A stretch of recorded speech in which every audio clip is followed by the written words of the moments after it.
What's up mga kaasang? Welcome back to my channel. At ayun, no, grabe na naliligo na naman ako ng pawis dito sa ating farm.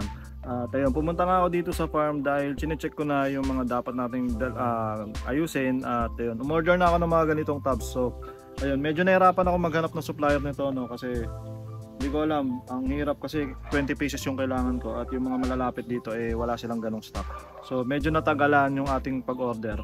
At ayun, ang plano, ang final na kukunin ko na ganito ganito kalaki mismo, 100 liters.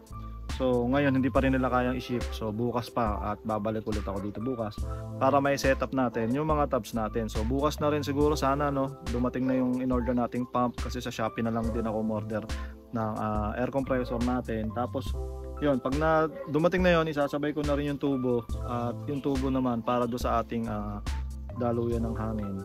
Tapos yun, isa-set up ko na yun dito sa kabilang side. Yan. Tapos yun nga, pinag-uusapan namin ni Papa kung paano namin may extend to.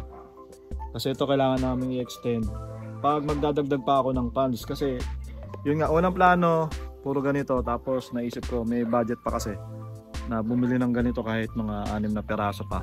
Ganito kalalaki. So ayun, ngayon wala pa akong magagawa kasi yung ito pa lang nadala ko, yung ganitong net. So yun, kukuha muna ako ng mga isda na pambenta natin. Kasi nakita ko yung mga isda dito. Tapos yung nakaraan kasi hindi ko naman nakuha ng lahat, diba? Ito lang nakuha na natin yung tuxedo koi. So mag-ikot-ikot tayo dito.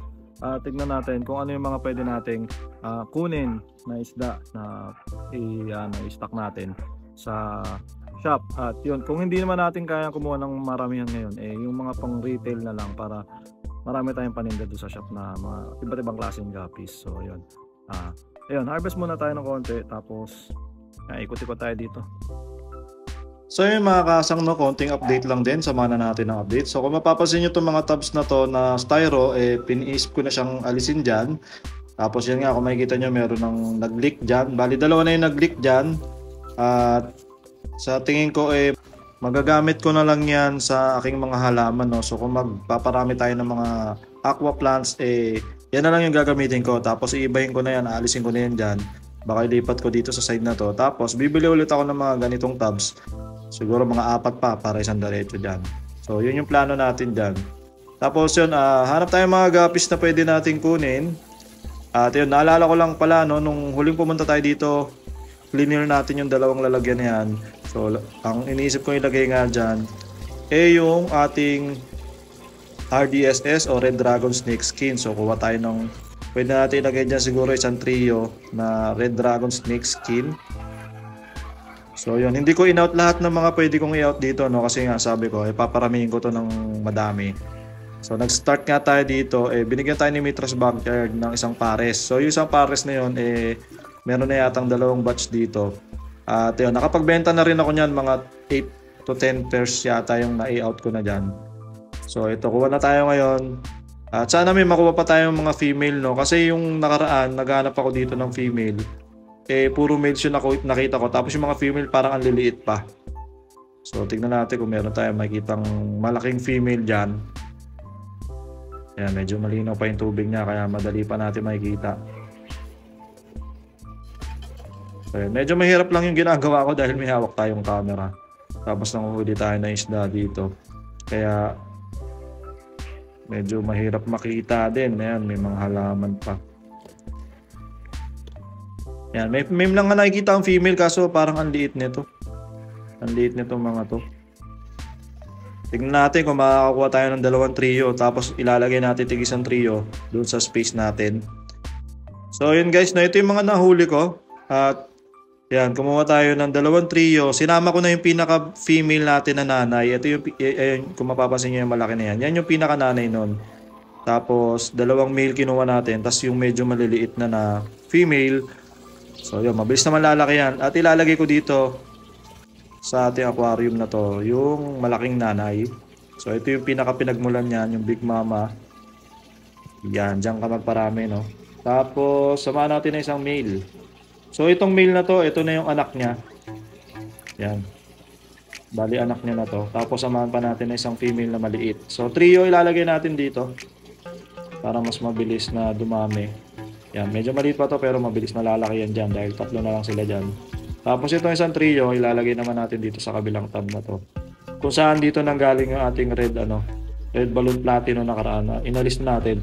So yun, mag-focus tayo sa mga guppies talaga ngayon. Tapos yun, magdadagdag nga tayo ng mga tabs. Tignan natin kung hanggang saan tayo makarating sa paggagapi, no?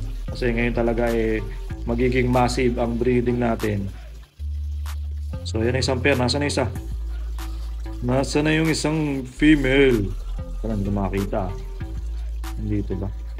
Ayun, nakita ko na. So yan, isang trio nilagay natin dyan. Dalawang female, isang male. Tingnan natin kung dadami dyan. Siguro wala pang 1 month, madami na yan dyan. Ayan, hanap pa tayo na ibang gagawin, no? Magtingin tayo ng mga isda na pwede natin kunin. Ayun nga pala, naalala ko lang. Nagtingin ako dito kanina at tingin ko may makukuha ako dito kahit isang trio lang ng ating albino full platinum. So magbabawas tayo dito para lang meron tayong pang retail sa ating farm, sa ating shop. So nakikita ko dito meron na mga jubi. Kuha tayo ng kahit isang trio lang kasi konti yung male.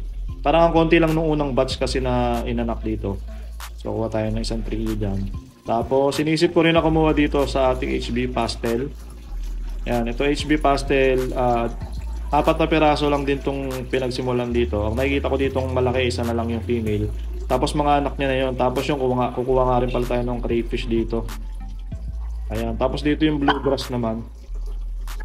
Itong mga bluegrass ko na to parang ang tagal nilang lumaki. Tapos yun nga, may nakikita akong mga may red wash na dyan. So yun nga, mahirap talaga mag-breed ng bluegrass. Ang daming tapon talaga niyan, kaya hindi ko naging paborito yan Pati yung pattern niya ang hirap. So ayun, kukuha rin tayo ng mga EBM o green cobalt. Yung green cobalt natin naging blue na kaya EBM na yan. So ayun. Ito nga pala yung sinasabi kong net sa inyo kanina, no? Napaka-importante nito dahil nasa ilalim ng puno yung setup natin. Kailangan natin yan para hindi malagyan ng halaman o ng dahon. So dito natin kakabit ng dalawa na yan at sakto yan dyan. Dahil dito natin ilalagay yung ating mga bagong tabs. So dyan naka-line up yan. So kailangan talaga meron silang net. At yun mga kasang, no, nakuhanan ko na. Ito nga pala. Meron tayo ng isang pares dito na AFR. Hindi ko alam kung saan galing to na tinabilang ni Papa. So ilagay na natin yan dyan dahil sayang naman yung space. So yan, yung mga fry natin na AFR dito naglakihan na. Tapos yun, napansin ko lang. Ito yung ating meron tayong Big Mama AFR dito na napakalaki talaga. So yun guys, ganyan yung mga breeder size talaga natin dito na hindi ko binebenta guys, no. Ito kasi yung nagpaparami talaga dito, yung mga malalaki nating breeders. At kailangan natin itago yan. So ililipat ko na to sa do sa kabilang tab natin ng AFR dahil tingin ko baka mag-drop to. So lagay natin siya doon sa may green water para at least kahit papaano makasurvive yung mga fry na ilalabas niya kahit may mga kasama. So puro AFR naman to. Tapos dito natin ilalagay sa dito maraming fry lang. Ayan, may mga Big Mama rin dyan, tas yan, fry. So dito natin ilagay yan at sana magtuloy-tuloy ang pagdami yan. So ganyan lang ang style ng pagpaparami natin ng guppies. Hindi naman tayo masyadong masailan, kaya kung magbenta ako niyan talagang mura lang din.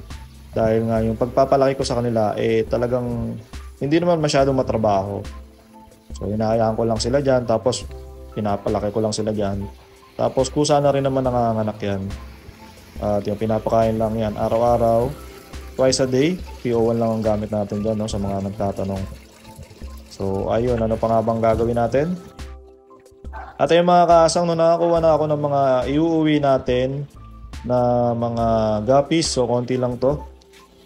Konti lang yung kinuha natin na green cobalt. Ayan, meron tayong mga ilang trio dito, siguro mga 5 trio itong kinuha natin.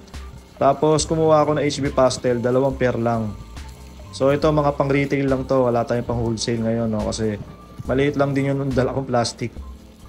Tapos kumuha rin ako isang trio lang ng ating AFP o Albino Full Platinum. Tapos 5 pair na AFR. So bebenta lang natin sa shop yan. Sa mga gustong bumili, pwede kayo mag-order sa akin. Tapos pa-ship natin via Lalamove. Tapos yun, bukas babalik ako dito para ayusin yung mga tabs natin dyan. So yun yung manok ni Papa. Ganda, diba? Isa na lang. Peace out!